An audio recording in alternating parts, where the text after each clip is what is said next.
নমস্কাৰ। জয় জয়তে আপোনালোকৰ শ্ৰীচৰণত সেৱা জনাই আজিৰ ভিডিঅ' মাজলৈ আগবাঢ়িছোঁ। আজিৰ বিষয়ভাগ হ'ল নামঘোষাৰ বস্তু প্ৰকাশ ৩৭২ নং ঘোষাভাগ ভাঙনি আৰু বিশ্লেষণ কৰিবৰ বাবে আগবাঢ়িছোঁ। ঘোষাভাগ হ'ল গোবিন্দৰ প্ৰেম অমৃতৰ নদী,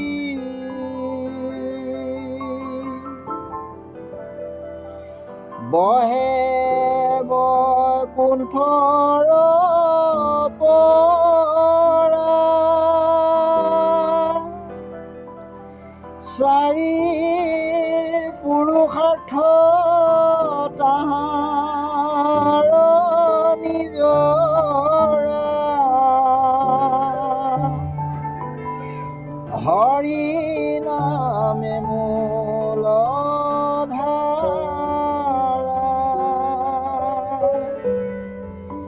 ৰাম হৰি নামে মূল ধাৰা,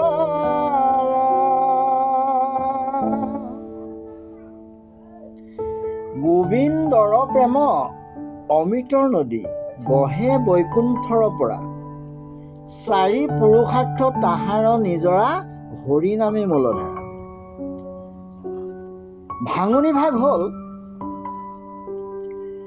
গোবিন্দৰ গুণ নাম কীৰ্তন, প্ৰেম অমৃতৰ নদী বৈকুণ্ঠৰ পৰা বৈ আছে, চাৰি পুৰুষাৰ্থ তাৰ নিজৰা।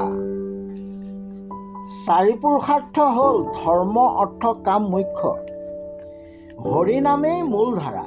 আকৌ কৈছোঁ, গোবিন্দৰ গুণ নাম কীৰ্তন, প্ৰেম অমৃতৰ নদী বৈকুণ্ঠৰ পৰা বৈ আছে, চাৰি পুৰুষাৰ্থ তাৰ নিজৰা।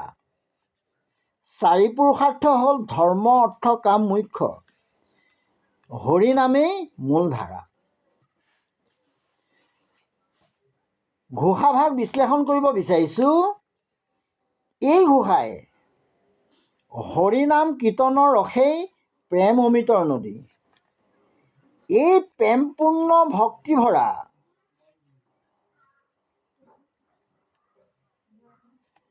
পূৰ্বে বৈকুণ্ঠত প্ৰকাশ হৈ আছিল। মহাপুৰুষ পৰম কৃপালু শ্ৰীমন্ত শংকৰ গুৰুৱে কলিযুগৰ মলমতী মনুষ্য তাৰণৰ হেতু বৈকুণ্ঠৰ পৰা এই প্ৰেম অমৃতৰ নদী মৰ্ত্যলোকলৈ বোৱাই আনিছে। অদ্যাপিও এই প্ৰেম অমৃতৰ নদী ব্ৰহ্মাণ্ড ভেদী বৈ আছে। ধৰ্ম অৰ্থ কাম মোক্ষ, এই চাৰি পুৰুষাৰ্থ সাধনাই মানুহৰ শ্ৰেষ্ঠ কামনা। সংসাৰজনিত সুখৰ বাবে মানুহে বিভিন্ন উপায়েৰে ধৰ্ম অৰ্থ কাম এই ত্ৰিবৰ্গ সাধনাৰ কাৰণে জীৱন পাত কৰে। কোনো লোকৰ আংশিক কামনা পূৰণ হয়, কোনো লোকৰ নহয়। মানুহৰ কোনোদিনেই কামনাৰ পৰিসমাপ্তি ঘটা নাই আৰু নঘটেও। অতৃপ্ত বাসনাকে বুকুত বান্ধি জীৱে নানা যোনি ভ্ৰমি ফুৰে। তাৰ মাজতে কোনোজনে মোক্ষৰ কাৰণে অহু পুৰুষাৰ্থ যত্ন কৰে, কোনোজন মোক্ষৰ অধিকাৰী হয় আৰু কোনোজনৰ এই যত্ন বিফলে যায়। কিন্তু পৰম কৃপালু শ্ৰীমন্ত শংকৰ গুৰুৱে যি হৰিনাম কীৰ্তন প্ৰেম ৰসপূৰ্ণ ভক্তিধাৰা পৃথিৱীত প্ৰচাৰ কৰিলে, তাৰ উৎস একমাত্ৰ সত্য শিৱ সুন্দৰ পৰমেশ্বৰ।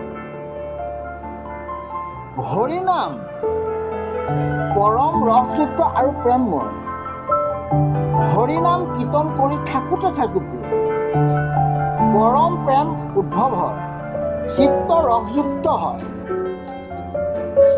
যি ৰস পালে মানুহে মুকুতি সুখত তুচ্ছ জ্ঞান কৰিব পাৰে। ভক্তি তুলনাত মুক্তি নিশ্চয় গৌণ। ভক্তি কৰি থাকিলে পৰম কৃপালু ঈশ্বৰ তুষ্ট হয় আৰু অবাঞ্ছিতভাৱেই ভগৱন্তই তেনে ভক্তক মুক্তি দান কৰে। তাৰোপৰি সমস্ত ধৰ্ম অৰ্থ কামনা পূৰণৰ অধিকাৰ একমাত্ৰ প্ৰভু ভগৱন্ত কৃষ্ণৰহে আছে। পৰ্বতৰ পৰা বৈ অহা সৰু সৰু নিজৰা যেনেকৈ কোনো বিশাল নদীত মিলি যায়, সেইদৰে সকলো ধৰ্ম সাধন অৰ্থ উপাৰ্জন কামনা আদি পূৰণৰ ফল একমাত্ৰ হৰিনামেই। পৰম প্ৰেমময় হৰিনাম ৰস প্ৰাণ কৰি থাকিলেই, অৰ্থাৎ সুদূৰ বিশ্বাসে হৰিনাম কীৰ্তন কৰি থাকিলেই ধৰ্ম অৰ্থ কাম মুখ্য চাৰি পুৰুষাৰ্থ সাধন হয়। সেয়েহে মহাপুৰুষ মাধৱদেৱে এই ঘোষাত বৈকুণ্ঠৰ পৰা প্ৰবাহিত হৈ থকা গোবিন্দৰ প্ৰেম অমৃতৰ নদীত স্নান কৰিলেই ধৰ্ম অৰ্থ কাম মুখ্য সাধনাৰ্থে বেলেগ কোনো উপায় বিচাৰি যাব নালাগে বুলি বক্ত কৰিছে। সকলো পুৰুষাৰ্থই নিজৰাৰ দৰে বৈ আহি হৰিনাম প্ৰেম অমৃতৰ নদীত মিলি যাব। অৰ্থাৎ নাম লৈ থাকোঁতে কৃপালু প্ৰভু ভগৱন্ত কৃষ্ণৰ ভক্তৰ চাৰি পুৰুষাৰ্থকো অনায়াসে সিদ্ধি কৰাব। আজি ইমানতেই সামৰণি মাৰিছোঁ। অহা ভিডিঅ'ত নামঘোষাৰ প্ৰাৰ্থনা ৩১৬ নং ঘোষাভাগ ভাঙনি আৰু বিশ্লেষণ কৰিবৰ বাবে প্ৰয়াস কৰিম। ঘোষাভাগ হ'ল: কৃপাৰ সাগৰ দেৱকী নন্দন,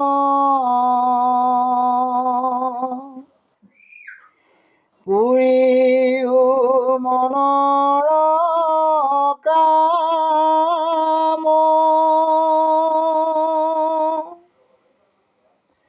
ভকতৰ সংগ সদানো গুচুক,